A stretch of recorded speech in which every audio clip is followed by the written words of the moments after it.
नमस्कार, आपका अभिनंदन है मेरे इस चैनल पे। आज बिहार विधानसभा के चुनावों का परिणाम आ चुका है। मेरी तरफ से जीतने वाले प्रत्याशियों को बहुत बहुत बधाई, शुभकामनाएँ और हारने वाले प्रत्याशियों को भी मेरी तरफ से बधाई, हार्दिक शुभकामनाएँ। बस मैं एक ही बात कहूँगा,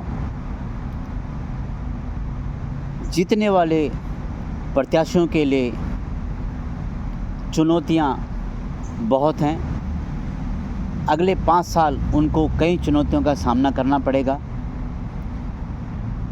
उनके पास खोने के लिए उनका मान सम्मान होगा। उनके पास खोने के लिए बहुत कुछ है, लेकिन जो हारे हुए कैंडिडेट हैं उनके पास खोने के लिए कुछ नहीं है। अब सवाल ये आता है कि जीते हुए कैंडिडेट क्या अपने क्षेत्र के लिए कुछ करेंगे? क्योंकि जिस आधार पर वो जीत के आए हैं वो केवल जनता से वायदे करके जीते हैं। जनता से वायदा करके जीतने के लिए विरोधियों ने भी बहुत सारी जनसभाएं करी, बहुत सारे रैलियां करी, जैसे कि आपने भी करी होगी, लेकिन जीत आपकी हासिल हुई, उनकी नहीं हो पाई। आप क्यों जीते, किस कारण से जीते, क्यों आपको जिताया गया है, ये एक विश्लेषण का विषय है, आत्ममंथन का विषय आपके लिए और चिंतन का विषय आपके लिए।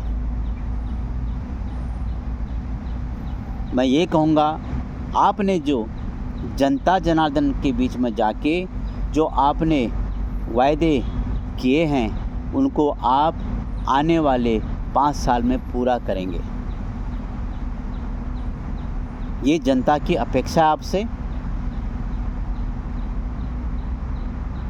और होना भी चाहिए। जो हारे हुए प्रत्याशी हैं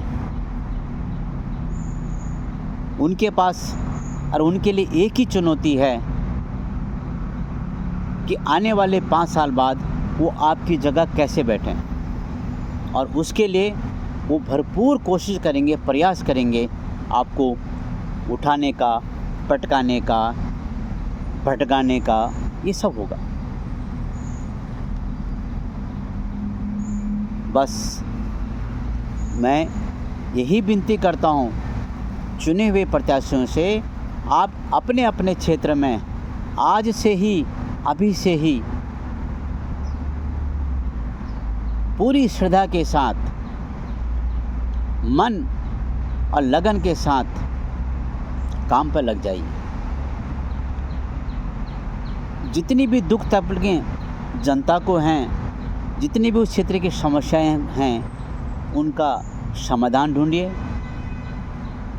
अपने क्षेत्र को विकास के रास्ते में लाने की कोशिश कीजिए। जो आधे अधूरे काम हैं उनको पूरा कीजिए। जो नए काम होने हैं उनको शुरुआत कीजिए। ऐसा तो नहीं है कि अब कोई राज्य में कोई समस्या नहीं है, जनता की कोई समस्या नहीं है, ये तो हो ही नहीं सकता। बस आपने उन समस्याओं को देखना है, समझना है। एक बात मैं फिर से दोहराना चाहता हूँ, जो जीते हुए प्रत्याशी हैं वो कभी न समझें कि वो हर हमेशा के लिए जीत चुके हैं, अब वो सत्ता में सदैव कायम रहेंगे। नहीं, ये जनता जनार्दन है। जनता सब जानती है, सब समझती है, किसको कब उठाना है और किसको कब बिठाना है, ये आप भी जानते हैं, जनता भी जानती है। इसलिए आज ही से, अभी से एक बिना पल गवाए हुए आप अपने क्षेत्र में जाके काम शुरू कीजिए। और जब आप इस फॉर्मूले को अपनाएंगे तो आपके अंदर एक काम करने की शक्ति में ऊर्जा बनी रहेगी। आपके अंदर जनता के प्रति समर्पण की भावना हर हमेशा जीवित रहेंगे और आप सदैव कर्मठ रहेंगे, ऊर्जावान रहेंगे। जिस दिन आपने अपने कार्य क्षेत्र में जाने में विराम लगा दिया हल्का सा भी, आपका जो आगे का रास्ता है उसमें व्यवधान आना जरूरी हो जाएगा, आवश्यक हो जाएगा। इसलिए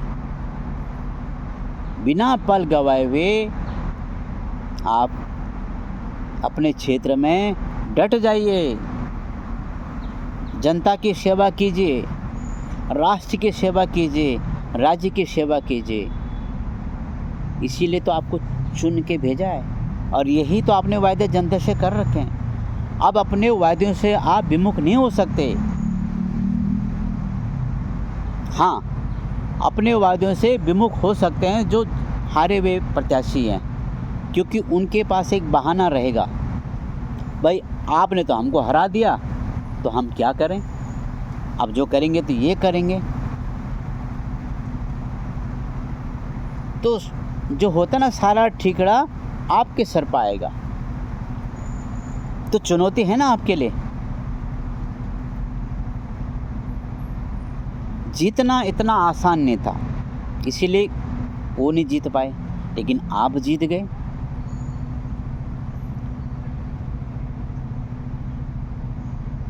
लेकिन अब क्या आगे का रास्ता क्या है आपका रोड मैप क्या है। जितने भी नए विधायक बने हैं उनको अपने सीनियरों से सीखना होगा और उनके मार्गदर्शन पर चलना होगा।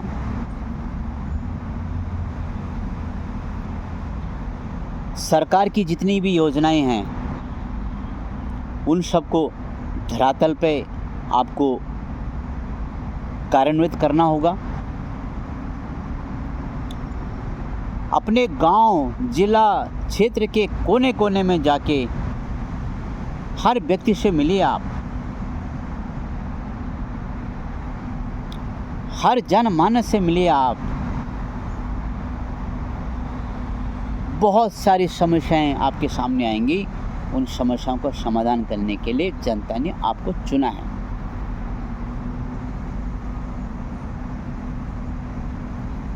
फिर एक बार आपको बहुत बहुत बधाई, शुभकामनाएं आपकी जीत के लिए। और मैं भगवान से ये प्रार्थना करता हूँ कि आने वाले 5 साल आपके सही गुजरें और 5 साल में आप अपने राज्य के लिए, अपने क्षेत्र के लिए कुछ न कुछ करके जाएं। ये सद्बुद्धि भगवान आपको दे, ऊपर वाला आपको दे।